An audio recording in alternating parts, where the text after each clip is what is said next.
ಸ್ನೇಹಿತರೆ, ತಾಯಿಯ ಯೂಟ್ಯೂಬ್ ಚಾನಲ್ಗೆ ತಮ್ಮೆಲ್ಲರಿಗೂ ಆತ್ಮೀಯ ಸ್ವಾಗತ. ಸ್ನೇಹಿತರೆ, ಇದೇ ವಿಡಿಯೋದಲ್ಲಿ ಜೀವಗಳ ಮಧ್ಯೆ ಆಧ್ಯಾತ್ಮಿಕ ಅಗ್ರಿಮೆಂಟ್ ಆಗಿರುತ್ತೆ. ಅದು ಯಾವಾಗ ಆಗುತ್ತೆ, ಯಾಕಾಗುತ್ತೆ, ಅದರ ಆ ಅಗ್ರಿಮೆಂಟ್ನ ಚಲಾವಣೆಯನ್ನ ಭೂಮಿ ಮೇಲೆ ಎಲ್ಲಿ, ಯಾವಾಗ, ಯಾರು, ಯಾಕೆ ಮಾಡ್ತಾರೆ ಅನ್ನೋದನ್ನ ನಾವು ಈ ವಿಡಿಯೋದಲ್ಲಿ ತಿಳಿಯೋಣ. ವಿಡಿಯೋ ಇಷ್ಟ ಲೈಕ್ ಮಾಡಿ, ಶೇರ್ ಮಾಡಿ, ಕಮೆಂಟ್ ಮಾಡಿ, ಚಾನಲ್ನ ಸಬ್ಸ್ಕ್ರೈಬ್ ಮಾಡ್ಕೊಳ್ಳಿ. ಅಲ್ಲಿ ಅಂತಕ್ಕಂಥ ಬೆಲ್ ಬಟನ್ ಕೂಡ ಕ್ಲಿಕ್ ಮಾಡಿದ್ರಿಂದ ವಿಡಿಯೋ ನೋಟಿಫಿಕೇಶನ್ ತಕ್ಷಣ ಸಿಗುತ್ತೆ. ಹೊಸ ವಿಡಿಯೋಗಳನ್ನು ವೀಕ್ಷಿಸಿ. ಹಾಗೆ 3,500ಕ್ಕೂ ಮಿಗಿಲಾಗಿ ಈ ಚಾನಲ್ನಲ್ಲಿ ವಿಡಿಯೋಗಳು ಲಭ್ಯ ಇದೆ. ಅವಶ್ಯವಾಗಿ ವೀಕ್ಷಿಸಿ. ಜ್ಞಾನವರ್ಧಕ ಇದ್ದಾವೆ. ಹಾಗೆ ವಾಮಾಚಾರ ಸಮಸ್ಯೆಗಳು ಇತ್ಯಾದಿ ಸಮಸ್ಯೆಗಳಿದ್ದಂಥ ಪಕ್ಷದಲ್ಲಿ ಅಂತಹ ಸಮಸ್ಯೆಗಳ ನಿವಾರಣೆಗೆ, ಕಾನೂನಾತ್ಮಕ ಸಮಸ್ಯೆಗಳಿದ್ರೆ, ಸಿವಿಲ್, ಕ್ರಿಮಿನಲ್ ಇತ್ಯಾದಿ ಸಮಸ್ಯೆಗಳಿದ್ದಂಥ ಪಕ್ಷದಲ್ಲಿ 6364205078 ಈ ನಂಬರ್ಗೆ ಕರೆ ಮಾಡಿ ಕನ್ಸಲ್ಟೇಷನ್ ತಗೊಂಡು ಮಾತನಾಡಬಹುದು. ಅನ್ಯತೆ ಕರೆಗಳನ್ನು ಮಾಡಬೇಡಿ. ಅವಶ್ಯಕತೆ ಇದ್ರೆ ಕನ್ಸಲ್ಟೇಷನ್ ತಗೊಂಡು ಮಾತನಾಡಿ. ಜಾತಕ ಪರಿಶೀಲನೆ, ಹಸ್ತ ಪರಿಶೀಲನೆ ಮಾಡಿಸಬಹುದು. ಡಿಸ್ಕ್ರಿಪ್ಷನ್ ಬಾಕ್ಸ್ ಒಂದ್ಸಾರಿ ಚೆಕ್ ಮಾಡಿ. ವಿಡಿಯೋದ ಮೋರ್ ಎಂಬತಕ್ಕಂಥದ್ದು ಏನು ವಿಡಿಯೋ ಡಿಸ್ಪ್ಲೇ ಆಗ್ತಾ ಇರುತ್ತೆ, ಅದರಲ್ಲಿ ಮೋರ್ ಎಂಬತಕ್ಕಂಥದ್ದು ಕಾಣುತ್ತೆ. ಅದನ್ನ ನೀವು ಕ್ಲಿಕ್ ಮಾಡಿದ್ರೆ ಡಿಸ್ಕ್ರಿಪ್ಷನ್ ಬಾಕ್ಸ್ ಅದು ಓಪನ್ ಆಗುತ್ತೆ. ಅದರಲ್ಲಿ ಏನು ಬರ್ದಿರ್ತೀನಿ ವಿಷಯಗಳನ್ನ ನೀವು ನೋಡ್ಬೋದು. ಚಾನಲ್ ಅಲ್ಲಿ ಲಭ್ಯವಾಗ್ತಕ್ಕಂಥ ಅಂಶಗಳು ಅದರಲ್ಲಿ ತಿಳಿತಾ. ಧೂಪದ ಪೌಡರ್ ಇತ್ಯಾದಿಗೆ, ಆಯಿಲ್ಗೆ, ನೆಗೆಟಿವಿಟಿ ರಿಮೂವ್ ಧೂಪದ ಪೌಡರು, ಲಕ್ಷ್ಮೀ ಕೃಪಾ ಪ್ರಾಪ್ತಿ ಧೂಪದ ಪೌಡರು, ಆಯಿಲ್ಗೆ ಇದೇ ನಮಗೆ ಕರೆ ಮಾಡಿ ಆರ್ಡರ್ ಮಾಡ್ಬೋದು. ಈಗ ಬೇಡದ ವಿಚಾರಕ್ಕೆ ಬರೋಣ. ಜೀವಿಗಳ ಮಧ್ಯೆ ಯಾವಾಗ ಅಗ್ರಿಮೆಂಟ್ ಆಗಿರುತ್ತೆ? ಜೀವಿಗಳ ಮಧ್ಯೆ ಜೀವಿಗಳು ಹುಟ್ಟುವ ಮುಂಚೆ ಏನು ಸರದಿ ಸಾಲಿನಲ್ಲಿ ಕಾಯ್ತಾ ಕೂತಿರ್ತಾವೆ, ಆ ಸಂದರ್ಭದಲ್ಲಿ ಒಬ್ಬರ ಜೊತೆಗೆ ಮಾತ್ರ ಕರ್ಮ ನಿರ್ಮಾಣ ಮಾಡ್ಕೊಂಡಿರೋದಿಲ್ಲ. ಒಬ್ಬ ಮನುಷ್ಯ ಹುಟ್ಟಿದಂತ ಕ್ಷೇತ್ರದಲ್ಲಿ ಹುಟ್ಟಿ ಬೆಳೀತಕ್ಕಂಥ ಸಂದರ್ಭದಲ್ಲಿ ವಿದ್ಯಾಭ್ಯಾಸಕ್ಕೆ ಬೇರೆ ಸ್ಥಳ, ಮತ್ತೊಂದು ಸ್ಥಳದಲ್ಲಿ ಕಾರ್ಯಗಳಿಗೋಸ್ಕರ, ವೃತ್ತಿಯನ್ನ ನಿರ್ವಹಿಸಲಿಕ್ಕೋಸ್ಕರ ಒಂದು ಸ್ಥಳ, ವ್ಯಾಪಾರವನ್ನು ಮಾಡ್ಲಿಕ್ಕೆ ಒಂದು ಸ್ಥಳ, ಅಥವಾ ಯಾವುದೋ ಒಂದು ರಾಜಕೀಯ, ಸಾಮಾಜಿಕ ವಿಭಾಗದಲ್ಲಿ, ಧಾರ್ಮಿಕ ವಿಭಾಗದಲ್ಲಿ ಕಾರ್ಯವನ್ನು ನಿರ್ವಹಿಸಲಿಕ್ಕೆ ಮತ್ತೊಂದು ಸ್ಥಳಕ್ಕೆ ಪ್ರವೇಶಿಸಿದಾಗ ಅನ್ಯ ಜೀವಿಗಳ ಜೊತೆಗೆ ಹಲವಾರು ರೀತಿಯಾದಂತಹ ಕರ್ಮಗಳು ರಚನೆ ಆಗ್ತವೆ. ಆ ಸಂದರ್ಭದಲ್ಲಿ ಶುಭ ಕರ್ಮ ಅಶುಭ ಆದ್ರೂ ಕೂಡ ಶುಭವನ್ನು ತೀರಿಸಬೇಕು, ಅಶುಭವನ್ನು ತೀರಿಸಬೇಕು. ಒಬ್ಬರಿಂದ ಋಣಬಾಧೆ ಅಂತ ಕರಿತೇವೆ ಅದನ್ನ. ಶುಭವನ್ನು ಪಡೆದುಕೊಂಡ್ರೆ, ಅನುಕೂಲವನ್ನು ಪಡೆದುಕೊಂಡ್ರೆ, ಅದಕ್ಕೆ ಯಾರ ಜೊತೆಗೂ ಕೂಡ, ಯಾರಿಂದಾನು ಕೂಡ ನಯಾ ಪೈಸಾ ಕೂಡ, ಯಾರಿಂದಲೂ ಹೇಗೆಯೂ ಯಾವ ರೂಪದಲ್ಲೂ ಕೂಡ ನಯಾ ಪೈಸವನ್ನ ಋಣವಾಗಿ ತಗೋಬಾರ್ದು, ಪುಕ್ಸಟೆ ತಗೋಬಾರ್ದು, ಉಚಿತವಾಗಿ ತಗೋಬಾರ್ದು. ಅದು ಋಣ. ಅದನ್ನ ತೀರ್ಸೋದಕ್ಕೂ ಕೂಡ ಹುಟ್ಬೇಕು. ಇವು ಯಾರು ಕೊಟ್ಬಿಡ್ತೀನಿ ಅಂತ ಅಂದ್ರೆ, ಸರ್ಕಾರದಿಂದ ಏನಾರು ಯೋಜನೆ ಮಾಡ್ಕೊಡ್ತೀನಿ ಅಂತ, ಸರ್ಕಾರ ಅಂದ್ರೆ ಭಗವಂತ ಬಿಡಿ, ಅದರಲ್ಲೇನು ಎರಡು ಮಾತನಿಲ್ಲ. ಭಗವಂತ ಕೊಟ್ರೆ ಬೊಕ್ಸೆ ತುಂಬಾ ತಗೊಳ್ಳಿ, ನೀವು ಬೇಡ ಅಂತಾರೆ. ಆದ್ರೆ ಇನ್ನೊಬ್ರು ಯಾರು ಶ್ರಮ ಪಟ್ಟಿರ್ತಾರೆ, ಅವ್ರ ಶ್ರಮದ ನೀವು ತಗೋಬಾರ್ದು. ಅದು ಋಣ ಆಗತ್ತೆ. ಅದು ನಿಮ್ಗೆ ದಾನ ಮಾಡ್ತಕ್ಕಂಥದ್ದು ಯಾರು? ದಾನ ಮಾಡುವವ ಶ್ರೇಷ್ಠ ಎಂತಕ್ಕಂಥದ್ದನ್ನ ನೀವು ಕೇಳಿದ್ರಿ. ದಾನ ಶೂರ ಕರ್ಣ ಸೂರ್ಯಪುತ್ರ. ದಾನ ಮಾಡ್ತಕ್ಕಂಥವ್ರು ಯಾರಿದ್ದಾರೆ ಅವರು ಶುಭ ಫಲವನ್ನ ಪಡಿತಾರೆ. ಯಾರು ದಾನಿಗಳಾಗಿ ತಗೋತಾರೆ, ಅವರಲ್ಲಿ ಏನಾರ ಯಾರು ದಾನ ಕೊಡ್ತಾರಲ್ಲ, ಅವರ ಶುಭ ಇದ್ರೆ ಅದನ್ನ ಟ್ರಾನ್ಸ್ಫರ್ ಮಾಡ್ಬಿಡ್ತಾರೆ ನಿಮ್ಗೆ. ಹಾಗಾಗಿ ಅವ್ರು ಕೊಟ್ಟಿದ್ದನ್ನು ಉಚಿತವಾಗಿ ತಗೋಬಾರ್ದು. ಇದು ಹಳ್ಳಿಗಳಲ್ಲಾಗಿರ್ಬೋದು, ಪಟ್ಟಣ ಪ್ರದೇಶಗಳಲ್ಲಾಗಿರ್ಬೋದು, ಎಲ್ಲೇ ಆಗಿರ್ಬೋದು. ಏನ್ ಮಾಡ್ತಾರೆ? ವಸ್ತ್ರಗಳ ದಾನ ಮಾಡ್ತಾರೆ, ವಸ್ತ್ರಗಳ ದಾನ ಧರ್ಮ ಮಾಡ್ತಾರೆ, ಹಣ ದಾನ ಧರ್ಮ ಮಾಡ್ತಾರೆ, ಆಹಾರ ದಾನ ಧರ್ಮ ಮಾಡ್ತಾರೆ. ಆ ದಾನ ಧರ್ಮ ಮಾಡೋದು ನಿಮ್ಮ ಉಪಕಾರಕ್ಕಲ್ಲ, ಬದಲಿಗೆ ಅವರಿಗೆ ಪುಣ್ಯ ಸಂಪಾದನೆಗೋಸ್ಕರ ದಾನ ಧರ್ಮವನ್ನು ಮಾಡ್ತಾರೆ. ಇದನ್ನ ತಗೊಳ್ಳೋರು ಪಾಪಿಗಳಾಗ್ಬಿಡ್ತಾರೆ. ಯಾಕೆಂತಂದ್ರೆ ಅವ್ರದ್ದು ಓದ್ಕೋಬೇಕು, ಏನಾರು ಅವ್ರದ್ದಿದ್ರೆ ದೂಷಿತ ಇದ್ರೆ. ಯಾವ ಮನುಷ್ಯ ಭಗವಂತ ಕೊಟ್ಟಿದ್ದು ಬಲಗೈಯಲ್ಲಿ, ಭಗವಂತ ಕೊಟ್ಟಿದ್ದು ಎಡಗೈಯಲ್ಲಿ ಹೋಗ್ತಾ ಇದೆ ಎಂಬತಕ್ಕಂಥ ನಿಶ್ಚಯದೊಂದಿಗೆ, ಫಲಾಪೇಕ್ಷೆ ಇಲ್ಲದೆ,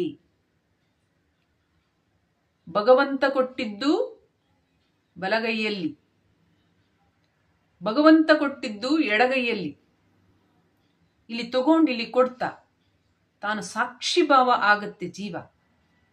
ಅದು ಅದರದ ಯಾವುದೇ ರೀತಿಯಾದಂತಹ ಹಾನಿಕಾರಕ ಕರ್ಮಗಳನ್ನ ಯಾರಿಗೆ ದಾನ ತಗೋತಾರ ಅವ್ರ ಮೇಲೆ ವರ್ಗಾಯಿಸೋದಿಲ್ಲ.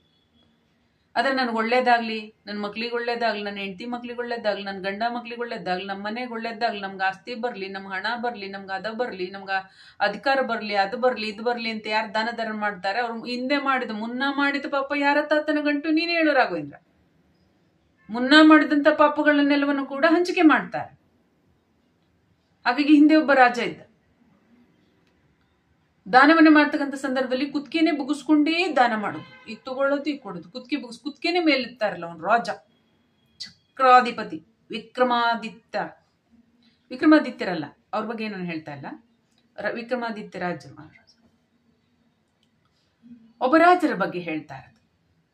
ಎಂತಹ ಒಂದು ದಯಾಳು, ಕರುಣಾಮಯಿ ಮತ್ತು ಎಂತ ಜ್ಞಾನವಂತ ರಾಜ ಅಂದ್ರೆ, ತನಗೆ ಬಂದದ್ದು ಮಳೆ ಬಂದದ್ದು, ಮಳೆ ತಂದದ್ದು ನಾನಲ್ಲ, ಭೂಮಿಯನ್ನ ಸೃಷ್ಟಿ ಮಾಡಿದ್ದು ನಾನಲ್ಲ, ಬೆಳೆ ತಂದದ್ದು ನಾನಲ್ಲ, ಬೆಳೆಯಿಂದ ಬಂದಿರ್ತಕ್ಕಂತಹ ಫಸಲೇನಿದೆ ಅದು ನಾನಲ್ಲ, ಕೊಟ್ಟಿರುವುದು ದೈವ, ಕೊಡಿಸುತ್ತಿರುವುದು ದೈವ, ಪಡೆದುಕೊಳ್ಳುವವರು ದೈವ ಎಂಬ ಕಾರಣಕ್ಕೆ ತಲೆ ಬಗ್ಗಿಸಿ ಬಲಗೈಲಿ ತಂದು ಹೀಗೆ ಕೊಡು.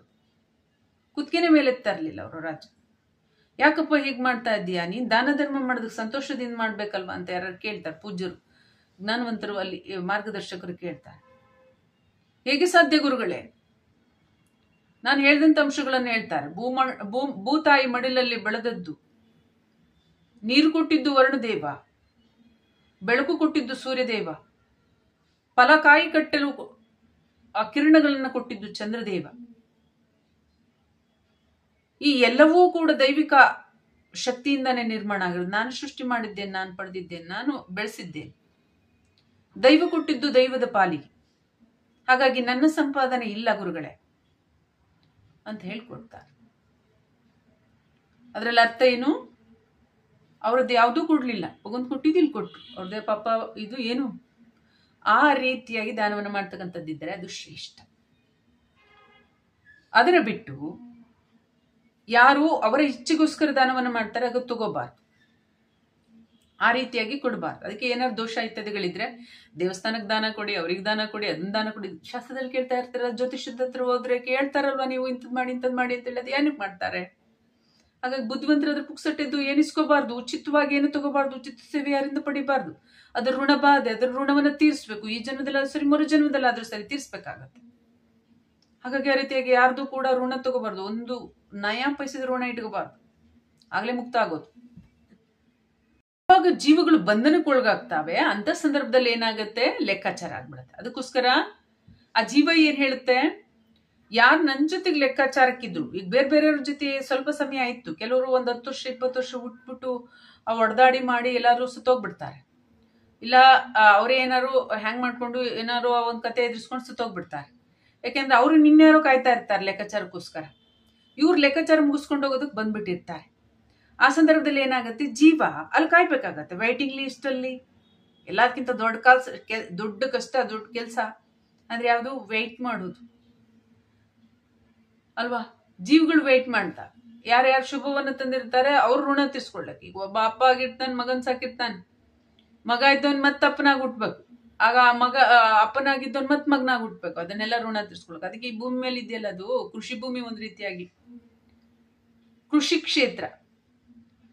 ಈ ಮನುಷ್ಯನ ವ್ಯವಸಾಯವೇ ನಡೆದ್ಬಿಡುತ್ತೆ ಕರ್ಮದ್ದು. ಅದಕ್ಕೋಸ್ಕರ ಈ ಋಣಗಳೆಲ್ಲ ತೀರ್ಸ್ಕೊಳ್ಳಿಕ್ಕೆ ಕರ್ಮಾತೀತ, ಗುಣಾತೀತ, ಭಾವಾತೀತ ಆಗ್ತಕ್ಕಂಥದ್ದು ಬೇಕು.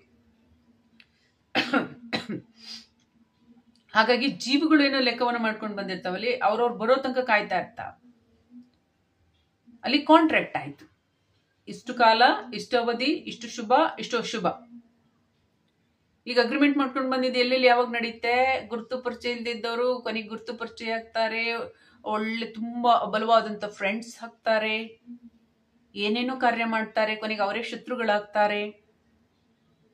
ಯಾಕೆ, ಅವ್ರಿಬ್ರನ್ ಬಿಟ್ರು, ಅವ್ರೊಂದ್ 4 ಜನ ಬಿಟ್ರೆ ಬೇರೆಯವ್ರೇನು ಫ್ರೆಂಡ್ಸ್ ಹಾಕ್ಲಿಕ್ಕೆ ಆಗ್ತಿರ್ಲ್ವಾ? ಯಾರಿಗೇನ್ ಕೈ ಕಾಲು ಕಣ್ಣು ಕಿವಿ ಕೊಟ್ಟಿಲ್ವಾ ಭಗವಂತ? ಬುದ್ಧಿ ತಿಳುವಳಿಕೆ ಜ್ಞಾನ ಏನಿಲ್ವಾ? ಇದಕ್ ನಾವೇನ್ ಹೇಳ್ತಾರೆ, ಇದಕ್ ನಾವೇನ್ ಹೇಳ್ತೇವೆ ಧಾರ್ಮಿಕದಲ್ಲಿ, ಕಾಂಟ್ರಾಕ್ಟ್ ಅಂತ ಕರೀತಾರೆ. ಅಗ್ರಿಮೆಂಟ್, ಜೀವಗಳ ಮಧ್ಯೆ ಆಧ್ಯಾತ್ಮಿಕ ಅಗ್ರಿಮೆಂಟ್. ನೀನು ಪೂರ್ವದಲ್ಲಿ ಒಳ್ಳೇದ್ ಮಾಡಿದೆ, ಅದ್ರ ಋಣ ನಾನು ಈಗ ತೀರಿಸ್ಬೇಕು. ನೀನ್ ಪೂರ್ವದಲ್ಲಿ ತೊಂದರೆ ಕೊಟ್ಟಿದ್ರೆ ಅದರ ನೀನ್ ಲೆಕ್ಕ ಕೊಡಬೇಕು. ಇದು ಅಗ್ರಿಮೆಂಟ್. ಈಗ ನಿಮ್ಗೆ ಗೊತ್ತಾಗಿರ್ಬೇಕು, ಇಡೀ ಲೋಕದಾದ್ಯಂತ ಜೀವಗಳೆಲ್ಲ ಏನಿದ್ದಾವೆ, ಅವರು ಲೆಕ್ಕಾಚಾರದ ಅನ್ವಯವಾಗಿ ಶುಭ ಅಶುಭವನ್ನ, ಪುಣ್ಯ ಮತ್ತು ಪಾಪಗಳ ಅನುಸಾರವಾಗಿ ಅವರ ದೇಹದಾಢ್ಯತೆ, ಹುಟ್ಟತಕ್ಕಂಥ ಜಾಗವನ್ನ ಆಯ್ಕೆ ಮಾಡಿಕೊಂಡು, ತಂದೆ ತಾಯಿಗಳನ್ನ ಆಯ್ಕೆ ಮಾಡಿಕೊಂಡು ಬಂದಿರ್ತಕ್ಕಂಥದ್ದು ಕರ್ಮಫಲದ ಕಾರಣದಿಂದ. ಈಗ ನಾವು ಅಗ್ರಿಮೆಂಟ್ ಅಂತ ಕರಿತೀವಿ. ಜೀವಗಳು ಲೆಕ್ಕ ಹಾಕೊಂಡು ಬಂದಿರ್ತೀವಿ, ಇಷ್ಟು ಸಮಯ, ಇಂಥ ಜಾಗ, ಇಂಥ ಜಾಗ, ಈ ವಯಸ್ಸಲ್ಲಿ.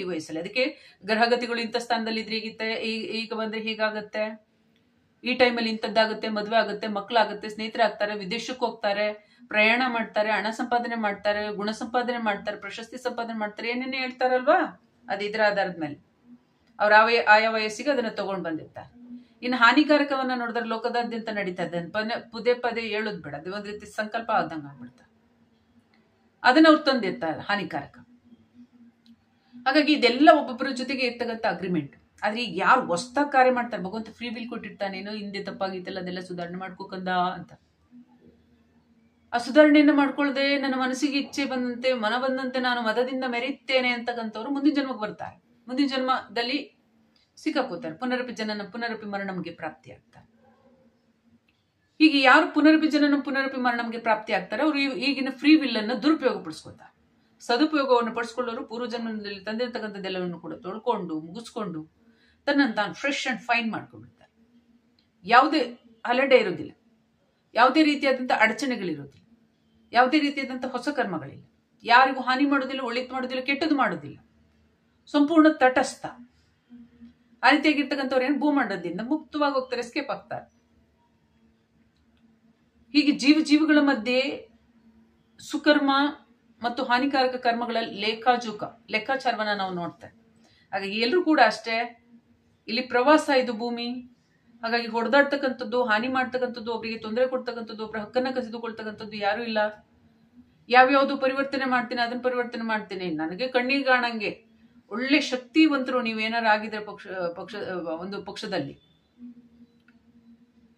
ಮನುಷ್ಯರನ್ನ ಆ ಧರ್ಮದಿಂದ ಈ ಧರ್ಮಕ್ಕೆ, ಈ ಧರ್ಮದಿಂದ ಆ ಧರ್ಮಕ್ಕೆ ಪರಿವರ್ತಿಸದೆ ನೀವೇ ಸ್ವಯಂ ಯಾವ್ದಾದ್ರು ತತ್ವಗಳಲ್ಲಿ ಒಂದು ಬದಲಾಗಿ ತೋರಿಸಿ, ಒಂದು ಸಕಾರಾತ್ಮಕವಾಗಿ ತೋರಿಸಿ. ನಿಮ್ಮ ನೋಡ್ಕೊಂಡು ಇನ್ನು ಅನ್ಯರು ಕೂಡ ಅದೇ ರೀತಿಯಾಗಿ ಸಕಾರಾತ್ಮಕವಾಗಿ ಬದಲಾಗ್ಲಿ, ಚಂದ ಆಗ್ಲಿ, ಏನು ಯಾವ್ದು ಕಷ್ಟಗಳಿಲ್ಲ, ದುಡಿಬಾರ್ದು, ಹಣ ಸಂಪಾದನೆ ಇಲ್ಲ, ತತಸ್ತು ಅಂದ್ರೆ ಅಕ್ಷಯ ಪಾತ್ರೆನಲ್ಲಿ ಹಣ ಬರುತ್ತಲ್ಲ, ಆಹಾರ ಬರುತ್ತಲ್ಲ, ಆ ರೀತಿಯಾಗಿ ಬಂದ್ಬಿಡ್ಬೇಕು ನಿಮ್ಗೆ. ಮನುಷ್ಯನ ಹೆಸರು ಬದಲಿಸಿದ್ರೆ ಏನು, ಅದನ್ನ ಬದಲಿಸಿದ್ರೆ ಯಾವ್ದು ಬದಲಿಸಿದ್ರೆ ಒಳ್ಳೆತನವನ್ನ ಕೊಡಬೇಕು. ಯಾವುದು ಹಾನಿಕಾರಕ ಅದನ್ನ ತೊಳೆಯಬೇಕು ಅಲ್ವಾ. ಬದಲಾಗುವುದಿದ್ದರೆ ನೀನು ಬೇರೆ ತತ್ವದಲ್ಲಿ ಬದಲಾಗು, ದುಡಿಯುವುದರಿಂದ ಮುಕ್ತನಾಗು. ಬದಲಾಗುವುದಿದ್ದರೆ ನೀನು ಬದಲಾಗು. ಯಾವ ಕಷ್ಟಗಳು, ರೋಗಗಳು, ಸಮಸ್ಯೆಗಳು ನಿನ್ನನ್ನು ಬಾಧಿಸಬಾರದು ಆ ರೀತಿಯಾಗಿ ನೀನು ರಚನೆಯಾಗಿ ತೋರಿಸು, ರಚನೆಯಾಗು. ಬದಲಾಗುವುದಿದ್ದರೆ ನೀನು ಬದಲಾಗು. ಬೇರೆಯವರಿಗೆ ಬೆಂಕಿಯಾಗಬೇಡ, ನೋವಾಗಬೇಡ, ಚಿಂತೆಯಾಗಬೇಡ, ಚಿತೆಯಾಗಬೇಡ. ಬದಲಾಗುವುದಿದ್ದರೆ ನೀನು ಬದಲಾಗು. ನೆರಳನ್ನ ಕೊಡುವ ಅಶ್ವತ್ಥ ವೃಕ್ಷದಂತೆ ಅಲ್ವಾ. ಇದ್ರಲ್ಲಿ ಅರ್ಥ ಇದೆ. ಹಾಗೆ ಹೆಸರು ಬದಲಾಯಿಸದಂತೆ, ಅದನ್ನ ಬದಲಾಯಿಸಕ್ ಹೋರಾಡದಂತೆ. ಪಾಪ ಇರ್ತಕ್ಕಂಥ ಆಯಸ್ಸೇ ಕಳೆದೋಗ್ತಾ ಇದೆ ಜನಗಳಿಗೆ. ಸಂತೋಷವಾಗಿರೋದನ್ನ ಕಳ್ಕೊತಾ ಇದ್ದಾರೆ, ಒಂದು ಯೌವನದ ಜೀವನನ್ನ ಕಳ್ಕೊತಾ ಇದ್ದಾರೆ, ಆನಂದಪೂರ್ಣಕವಾದಂತ ಒಂದು ಕುಟುಂಬದ ಶಾಂತಿಯನ್ನ ಕಳ್ಕೊತಾ ಇದ್ದಾರೆ. ಏನೇನೋ ಮಾಡ್ಲಿಕ್ಕೆ ಹೋಗಿ ಬದಲಾಯಿಸಿ ಏನ್ ಮಾಡ್ತಾರೆ, ಭೂಮಿ ಮೇಲೆ ಇದ್ದೀರಿ, ಸೇತುವೆ ಇಲ್ಲ ಬೇರೆ ಲೋಕಗಳಿಗೆ ಹೋಗ್ಲಿಕ್ಕೆ. ನೀವೇ ಬಂದಿಯಾಗಿದ್ದೀರ, ನಿಮ್ಮಲ್ಲಿ ಯಾಕೆ ಈ ಬಂಧನ? ಮುಕ್ತರಾಗಿ ಸಂತೋಷದಿಂದ ಇರ್ತಕ್ಕಂಥ ಕಾರ್ಯಕ್ಕೆ ಜೀವಗಳು ಮನಸ್ಸು ಮಾಡಬೇಕು ಮತ್ತು ಕಾರ್ಯಾಚರಣೆಯನ್ನು ಮಾಡಬೇಕು. ಬದಲಾಗುವುದಿದ್ದರೆ ನಾನು ಬದಲಾಗಲು ಹೇಳಿದೆನಲ್ಲ, ಆ ರೀತಿಯಾಗಿ ಬದಲಾಗಿ ತೋರಿಸಿದರೆ ಉಳಿದವರು ಅದನ್ನ ಅವಶ್ಯವಾಗಿ ಹಿಂಬಾಲಿಸ್ತಾರೆ. ಸಕಾರಾತ್ಮಕವಾಗಿ ಬದಲಾಗಿ, ಮನುಷ್ಯನಂತಲ್ಲ, ಬೇರೆ ಯಾವ್ದಾದ್ರು ಒಂದು ದಿವ್ಯ ಶಕ್ತಿ ಅಂತ ಬದಲಾಗ್ಬೇಕು, ಬೇರೆ ತತ್ವದಲ್ಲಿ ಬದಲಾಗ್ಬೇಕು, ಬೇರೆ ಏನಾದ್ರು ಡಿಫ್ರೆಂಟ್ ಆಗಿ ಬದಲಾಗ್ಬೇಕು. ಆ ರೀತಿಯಾಗಿ ಬದಲಾಗಿ ತೋರಿಸಿ. ಬೇಕಾದ್ರೆ ಬೇರೆಯವ್ರು ಕಷ್ಟಪಟ್ಟಾಗ್ಲಿ ಆ ರೀತಿಯಾಗಿ ಬದಲಾಗಿ ಒಂದು ಒಳ್ಳೇದ ಶಾಂತಿ. ಮುಂದಿನ ವಿಡಿಯೋದಲ್ಲಿ ಭೇಟಿ.